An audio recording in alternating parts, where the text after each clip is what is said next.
નમસ્કાર મિત્રો, એકવાર ફરીથી સ્વાગત છે આપણી યુટ્યુબ ચેનલમાં.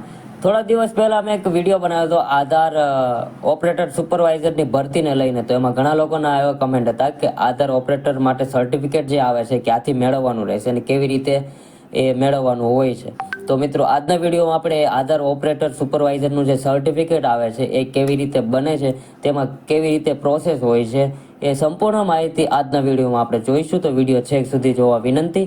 અને જે લોકો આપણી ચેનલમાં નવા હોય તો પ્લીઝ આ ચેનલને સબસ્ક્રાઇબ કરી લો, બાજુમાં આપેલા બેલ આઇકન પર ક્લિક કરી લો, જેથી કરીને જ્યારે પણ નવો વિડીયો અપલોડ કરું તો નોટિફિકેશન સૌથી પહેલાં તમને મળે. જે વાત કરીએ તો આપણા દેશમાં એવા ઘણા યુવાનો છે કરવા માંગે છે, પરંતુ તેના માટે પ્રમાણપત્ર હોવું જરૂરી છે. સર્ટિફિકેટ વિના આધાર કાર્ડ સંબંધિત કોઈ પણ કામ છે એ થઈ શકતા નથી.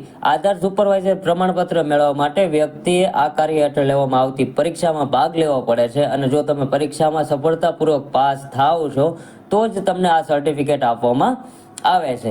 આધાર સુપરવાઇઝર પ્રમાણપત્ર માટે કેવી રીતે અરજી કરવી એ આ વિડીયોમાં તમને સંપૂર્ણ માહિતી આપવામાં આવી છે. તો વિડીયો પૂરો જોવા વિનંતી. આધાર સુપરવાઇઝર જે છે એ સુપરવાઇઝરની કામગીરી કરવા માટે સરકાર દ્વારા પ્રમાણપત્રો જારી કરવામાં આવે છે. આ પ્રમાણપત્રો ફક્ત તે જ વ્યક્તિઓને આપવામાં આવે છે જેઓ તેના માટે નિર્ધારિત પરીક્ષામાં ભાગ લે છે. અને જો તમે આ પરીક્ષામાં બેસવા માંગતા હોય તો તમારે ઓનલાઈન અરજી કરવાની રહેશે. અરજી કર્યા પછી તમારે નિર્ધારિત તારીખે પરીક્ષામાં હાજર રહેવું પડશે. મિત્રો, સીએસસી ઓપરેટર કે જેઓ આધાર સંબંધિત કામ કરી રહ્યા છે તેમને પણ આ પ્રમાણપત્ર માટે અરજી કરવાની રહેશે. તો જ તમે લોકો છે એ આધાર સુપરવાઇઝરનું સર્ટિફિકેટ મેળવી શકો છો. જો તમારે સીએસસી આઈડી નથી છતાં પણ તમારે આધાર ઓપરેટરનું સર્ટિફિકેટ જોઈતું હોય તો તમે ઓનલાઈન એપ્લાય કરી શકો છો. એની જે અમુક ફીઝ આવે છે એ તમારે ઓનલાઈન ભરવાની રહેશે. એવું તમને આગળ જણાવું કેટલી ફીઝ રહેશે. તો એ ફી ભર્યા પછી તમારે એક્ઝામ આપવાની હોય છે, અને પાસ થયા પછી એ તમને સર્ટિફિકેટ આપવામાં આવતું હોય છે. સૌ પ્રથમ આપણે જોઈએ તો મિત્રો, આ જે છે એ એમનું સર્ટિફિકેટ છે જે એનએસઈ તરફથી બહાર પાડવામાં આવ્યું છે. એ સર્ટિફિકેટ હોય છે. અહીંયા તમારો ફોટો આપવામાં આવે છે, એની નીચે રજિસ્ટ્રેશન નંબર જે હોય છે એ આપવામાં આવે છે. ત્યારબાદ આ સર્ટિફિકેટ છે, તમારું નામ અહીંયા આપવામાં આવે છે, અને તમે જે એક્ઝામ પાસ કરી હોય એનું લેવલ શું હતું એ અહીંયા લેવલ આપવામાં આવે છે. ત્યાર પછી જે હોય છે એ સર્ટિફિકેટ નંબર, તમારું એજ્યુકેશન ક્વોલિફિકેશન શું હતું એ, સેકન્ડ લેંગ્વેજ જે આવે છે એ, પછી ઈએ કોડ અને રજિસ્ટ્રેશન કોડ જે આવે છે એ તમારો અહીંયા એન્ટર કરવામાં આવેલો હોય છે. એ સર્ટિફિકેટમાં પ્રોવાઈડ કરવામાં આવતો હોય છે. ત્યારબાદ સર્ટિફિકેટ ઇસ્યુ ડેટ, ક્યારે ઇસ્યુ કરવામાં આવ્યું હતું, ઇસ્યુ પ્લેસ અને ક્યાં સુધી એ ચાલશે, એ એક્સપાયરી ડેટ પણ અહીંયા આપવામાં આવેલી હોય છે. તો મિત્રો, આ જે છે એ આધાર ઓપરેટરનું જે છે એ સર્ટિફિકેટ હોય છે. આના ઉપરથી તમે જે છે આધાર કાર્ડનું કામ કરી શકો છો. તો મિત્રો, આમાં કોણ કોણ અરજી કરી શકે છે? તો આધાર ઓપરેટર સુપરવાઇઝર સીએલસી ઓપરેટર બનવા માટે ઉમેદવારની લઘુત્તમ શૈક્ષણિક લાયકાત છે એ 12 પાસ હોવી જરૂરી છે.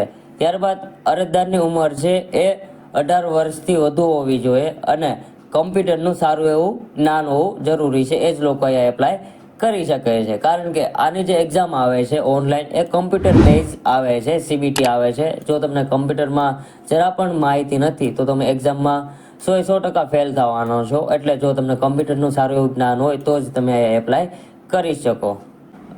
જો મિત્રો, તમારે ઓનલાઈન એપ્લાય કરવું હોય ઘરે બેઠા, તો સૌપ્રથમ તમારે ગૂગલ ક્રોમ ઓપન કરવાનું રહેશે. જ્યાં તમારે લખવાનું રહેશે આધાર સર્ટિફિકેટ એપ્લાય. એટલું લખશો એટલે પહેલું જે પોર્ટલ આવશે, વેલકમ ટુ લોગિન, પહેલી લિંક આવશે જે છે NSEITexams.com વાળી જે વેબસાઇટ છે એના પર તમારે ક્લિક કરવાનું રહેશે.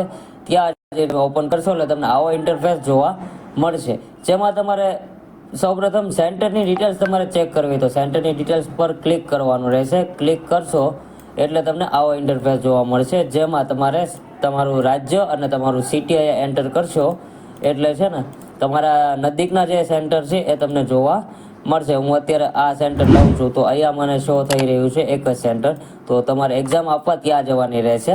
અને જો તમારે એપ્લાય કરવું હોય તો અહીંયા હોમ બટન પર ક્લિક કરશો એટલે તમને આવો ઇન્ટરફેસ જોવા મળશે, જેમાં તમારે ક્રિએટ ન્યૂ યુઝર આપવાનું રહેશે, જેમાં તમારે અપલોડ XML ફાઇલ જે આધાર કાર્ડની આવે છે એ તમારે અપલોડ કરવાની રહેશે. એ XML ફાઇલ ક્યાંથી તમારે ડાઉનલોડ કરવાની રહેશે એની લિંક છે હું નીચે ડિસ્ક્રિપ્શન બોક્સમાં આપી દઉં છું. ત્યાં જઈને તમે ઓફલાઈન આધારની XML ફાઇલ જે છે એ તમે ડાઉનલોડ કરી શકો છો.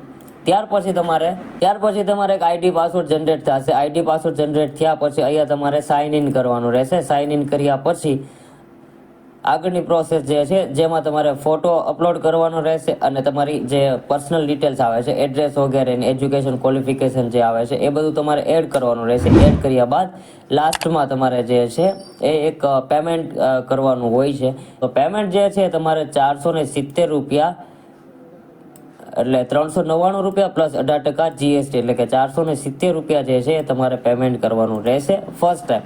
જો તમે પરીક્ષામાં ફેલ થાવ છો તો તમારે ફરીથી 235 રૂપિયા જે છે એ તમારે પેમેન્ટ કરવાનું રહેશે અને પેમેન્ટ છે ઓનલાઈન કરવાનું રહેશે. એટલે મિત્રો યાદ રાખજો 470 રૂપિયા ફર્સ્ટ ટાઈમ પેમેન્ટ છે અને જો બીજી વાર તમે ફેલ થઈને રીટેસ્ટ આપો છો તો તમારે 235 રૂપિયા પેમેન્ટ કરવાનું રહેશે. હવે મિત્રો આમાં આપણે જોઈએ તો આ જે એક્ઝામ હોય છે એ તમે તમારા શેડ્યુલ પ્રમાણે ડેટ સિલેક્ટ કરી શકો છો અને પ્લસ એ કે અહીંયા જે છે એ પેપર જે હોય છે એ 100 માર્કનું હોય છે.